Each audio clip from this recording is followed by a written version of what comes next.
기출문제 관련 풀이 시작하겠습니다.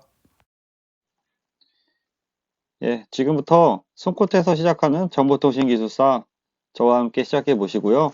좀 더 많은 자료를 원하시는 분은 보시는 카페에 오시면 체계적으로 자료가 정리되어 있습니다. 예, 안녕하세요. 이번 시간에는 그 122회 1교시 3번에 나왔던 그 데이터 댐에 대해서 보겠습니다. 요거는 앞으로 사실 안 나올 것 같아요. 당시 나왔을 때 문제가 이제 신기술이었거든요. 신기술이다 보니까 이거를 이제 이 용어를 아냐 모르냐 뭐 그런 시험이었던 것 같고요. 그래서 이게 이제 응용해서 나오면 모르겠는데 제가 보기에는 이제 쉽지 않을 것 같은데 이러한 신기술 나왔을 때도 데이터 댐이라는 걸 유추해서 쓸 수 있는 게 제일 좋겠죠. 그런 이제 그 연습이 필요한 거고요. 예, 그런 측면에서 내용을 보겠습니다. 그래서 코비드19의 대응을 위해 한국판 뉴딜에 대한 종합 계획이 필요했다. 그래서 데이터 네트워크 인공지능 기반의 디지털 혁신 기술이 요구된다. 아니면 이거 잘 기억이 안 나면은 우리가 A, B, C, D로 해서 언급을 하면 되죠. AI, 빅데이터, 클라우드 쪽으로 해서 언급을 하면 좋을 것 같아요.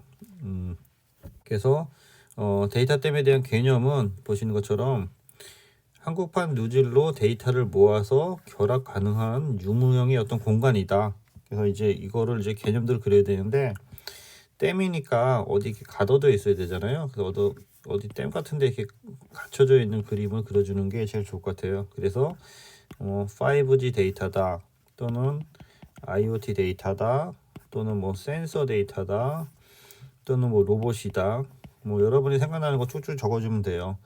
이런 것들 다양한 것들을 맞춤형으로 이제 서비스 해주겠다 뭐 그런 개념이 되는 거고요. 그래서 때문에 이게 방류가 되면 이제 물이 되는 건데 이런 것들에 대한 연계 기술이 어떤 거냐 하면은 이제 자율주행 기술이다 또는 뭐 미세먼지를 측정한다.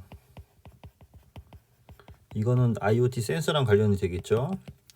그 다음에 뭐 CCTV 분석이다 또는 지능형 CCTV가 이제 연계가 되는 거죠. 또는 우리가 에너지를 절감한다.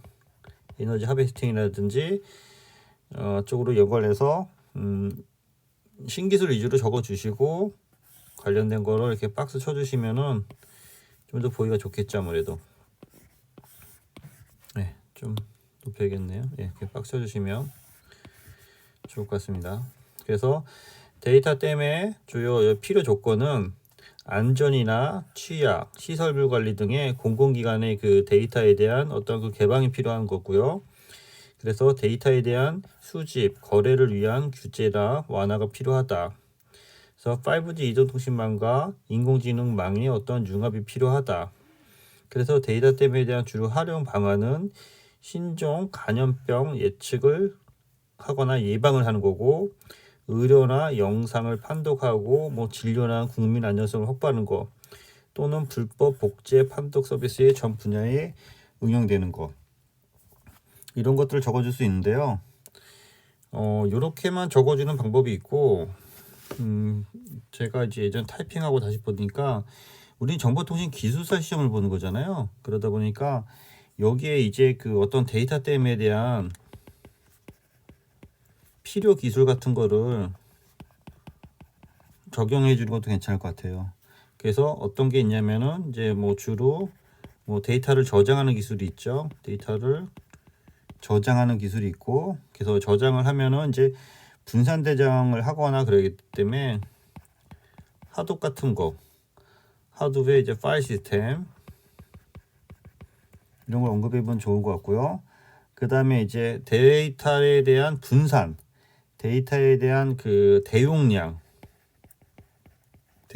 데이터의 분산 저장하는 기술이 필요한 거죠. 그래서 우리가 NoSQL이 이런 걸 언급해 주면 좋을 것 같아요. 그 다음에 이제 그 배치 파일, 그 배치 분산, 병렬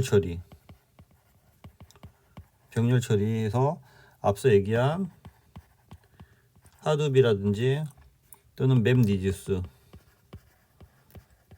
이런 것들을 언급해 주면 좋고, 기술적인 거를 좀 언급을 해 주는 게 좋지 않을까 싶고요.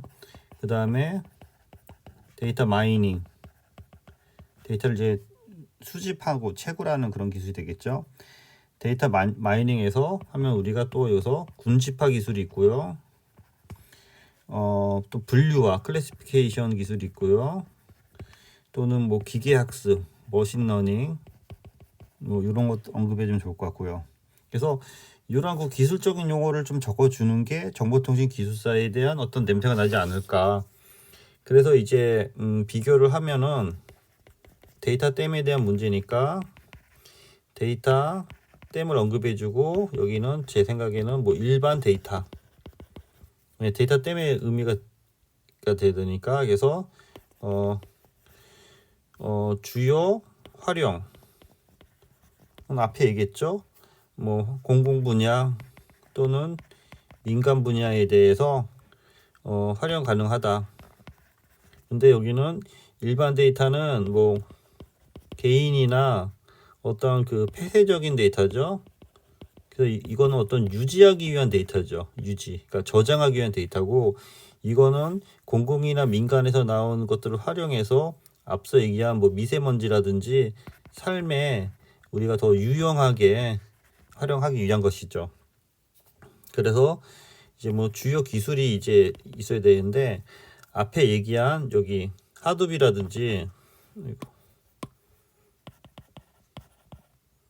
맵 리듀스 이런 거 적어주던지, 또는 파일 시스템 이런 거 적어주던지. 그래서 여기는 일반 데이터는 단순히 저장하는 거 측면에서 보면 스토리지 기술 뭐 그런 걸 적어주는 게 어떨까 싶고요. 그래서 주요 목적이라고 하나? 주요 뭐 목적은, 여기는 이제 데이터를 각각 마이닝해서 데이터를 분석을 해서 우리가 이제 빅데이터를 도출해서 의미 있는 데이터를 만들려고 하는 거죠. 그렇지만 여기는 단순히 데이터를 뭐 수집하고 그냥 보호한다, 뭐 그런 측면으로 적어주면 어떨까 하고요. 이와 같은 데이터에 대한 분산 처리하는 방법이 데이터 댐에서는 우리가 앞서 얘기한 맵 리듀스라는 이런 이제 기술이 맵 리듀스 기술이 들어가는 거고, 여기서는 데이터를 저장하는 거기 때문에 레이드 뭐 1, 2, 3, 5 또는 뭐 1 플러스 0 이런 기술이 들어가는 거죠.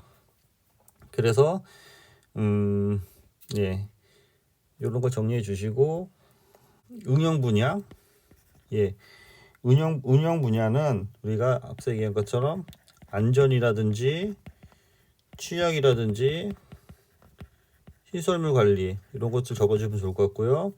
일반 데이터는 일반 데이터에 대한 서버, 스토리지 쪽으로 적어주시면 될 것 같아요. 그래서 매즈말 및 동향은 우리가 앞서 얘기한 그 코비드가 이제 그 진행되면서 정부에서 공공이라든지 민간 등에 대해서 투자가 지속적으로 증가하고 있어서, 이러한 그 범정부 차원에서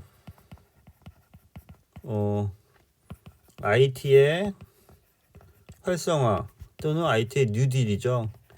뉴딜 쪽으로 해서 과거에는 어떠한 그 토목이라든지 건축에 대한 그 어떠한 그 돈이 투자가 됐었잖아요.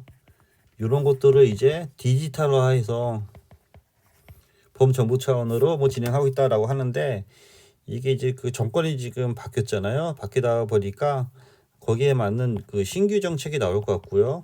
거기에 맞춰서 준비하시기 바랍니다. 그래서 이런 똑같은 문제는 아마 안 나올 것으로 예측을 하고 있습니다. 그렇지만 대응은 해야 되기 때문에 맞춰서 정리하시기 바랍니다. 네, 이상입니다. 수고했습니다.